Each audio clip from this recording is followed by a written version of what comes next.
নমস্কার বন্ধুগণ, আজকে আপনাদেরকে আমি ঝিঙ্গা দিয়ে পাবদা মাছের ঝোল করে দেখাবো। হালকা পাতলা ঝিঙ্গা দিয়ে এই পাবদা মাছের ঝোল করব। তো এই পাবদা মাছটার মধ্যে আমি হলুদ নুন মাখাবো, প্লাস একটু কাঁচা তেল মাখাবো। কারণ হচ্ছে কাঁচা তেল না মাখালে ফটফট করে ফুটবে। কাঁচা তেল মাখাবো, তারপরও ফুটবে না যে তা নয়, তারপর একটু সতর্ক থাকতে হবে। ভাজার সময় একটু তেলটা কম দেবেন, বেশি দেবেন না। এই হলুদ দিলাম মাছে, নুন দিলাম পরিমাণ মতন, 1 চামচ কাঁচা তেল দিয়ে এটা পাবদা মাছটা মাখিয়ে নেব। তার আগে তেলটা খুব গরম হয়ে গেছে, ওই সাঁড়াশি দিয়ে এই কড়াইটা ঘুরিয়ে নেব। তেলটা একটু চারিদিকে ভালো করে ঘুরিয়ে নেব। কড়াই ভালো গরম না হলে কিন্তু আবার লেগে যাবে। এইবার আমি আঁচটা বাড়িয়ে দিলাম, বাড়িয়ে দিয়ে একটা একটা করে মাছ ছাড়বো, কিন্তু খুব সতর্কভাবে।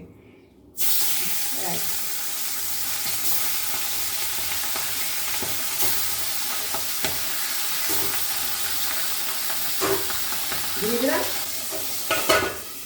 একটু ঢাকা দিয়ে দিলাম, বলা যায় না, ফট করে দিয়ে ফুটে আসে তো খুব প্রবলেম হয়ে যাবে। মাছটা আমি সিমে একটু ঢাকা দিয়ে দিয়ে করলাম। তাহলে আমি ভীষণ ফোটা ফুটতো, মানে আমার একটা মাছও ফোটার আওয়াজ পাইনি। দেখুন বন্ধুগণ, এক পিঠ আমার কেমন সুন্দর ভাজা হয়েছে সিমে ঢাকা দিয়ে। পাবদা মাছ তো এরও সাবধানে সবসময় ভাজতে হয়। সিমে ঢাকা দিয়ে আর একটু কাঁচা তেল মাখিয়ে করেছি বলে একটাও ফোটার আওয়াজ হয়নি। মাছটা ভাজা হয়ে গেছে, এবার আমি মাছটা তুলে দিই। মাছটা পুরো সিমে সিমেই ভাজলাম আমি, আর একটুকু লাগিনি, কিচ্ছু হয়নি মাছ, একদম যেমনকার তেমনই আছে মাছ।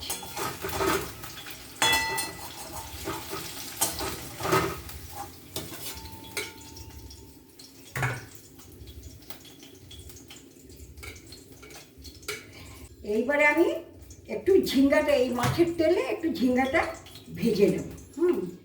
ভেজে মানে একটু সাঁতলে নেবো একটু নুন দিয়ে।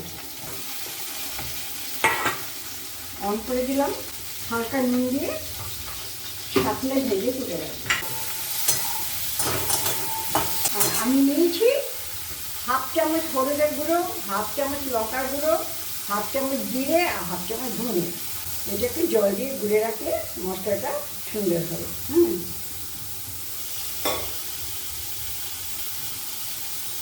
নামাবার আগে 2টো কাঁচা লঙ্কা চিড়ে দিয়ে দেবো। হয়ে গেছে আমার ঝিঙ্গা ভাজা, নামিয়ে রাখলাম। এইবার কড়াতে পরিমাণ মতন তেল দেবো, যাতে ওই তেলেই আমার আলু ভাজাও হয়ে যায় আর মাছের ঝোলও হয়ে যায়। পরিমাণ মতন তেল দিলাম। এইসব মাছে বেশি তেল লাগে না, ঝিঙ্গা দিয়ে করলে 2 পালি তেল দিলাম। এইবার আমি একটু কালো জিরে দেবো। ফোড়ন তো বেশি দেওয়ার দরকার নেই, এটুকুনি দিলাম। এইবারে আমি যে জিরেটা, যেই কালো জিরেটা ফুটে গেল, এই যে আলুটা আমি রেখেছিলাম জলে ভিজিয়ে, এই আলুটা দিয়ে দেবো।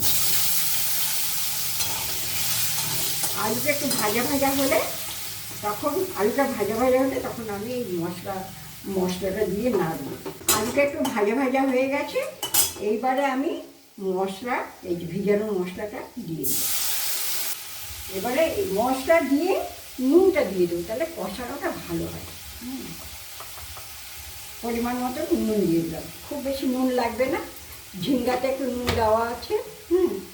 আর ঝিঙ্গা দিয়ে মাছের ঝোল তো জলের পরিমাণটা একটু কমই দেবো। এবার এই মশলাটা কষাবো। দেখুন তেল ছেড়ে দিয়েছে, মশলা কষিয়েছি, তেল ছেড়ে দিয়েছে।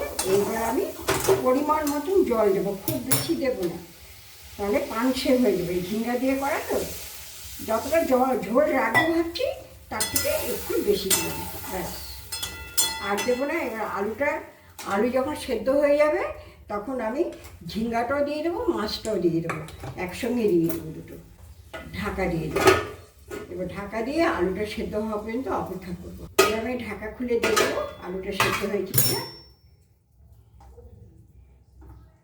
একদম আলু পারফেক্ট সেদ্ধ হয়ে গেছে। এবার আমি ঝিঙ্গাটা দিয়ে দেবো, আর সাথে মাছটাও দিয়ে দেবো। ঝিঙ্গাও ফুটবে, মাছও ফুটবে, গ্যাসও অনে করে দিলাম।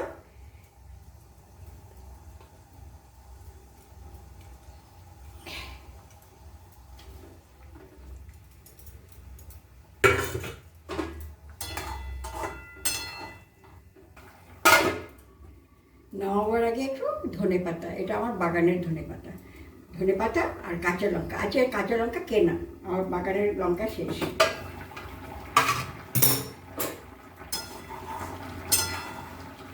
আলুও সেদ্ধ হয়ে গেছে, ঝিঙ্গাও সেদ্ধ হয়ে গেছে, মাছও সেদ্ধ হয়ে গেছে।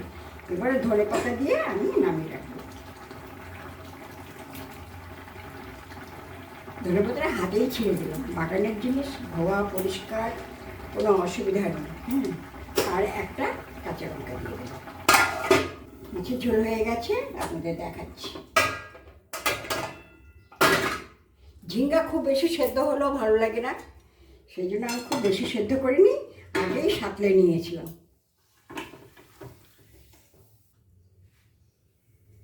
দেখুন আমার মাছের ঝোল।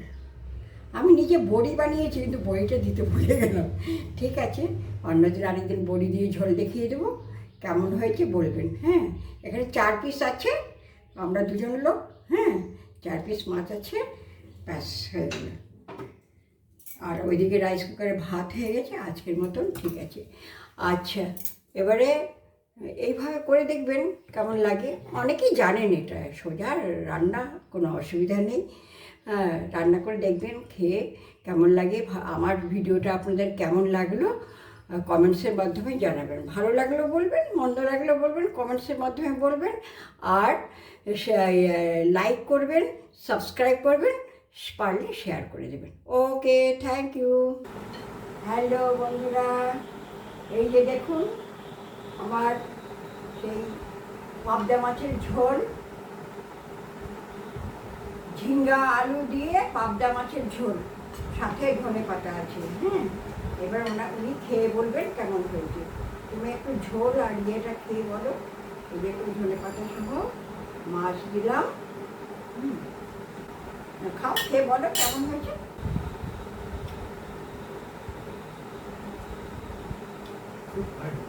Fine fine.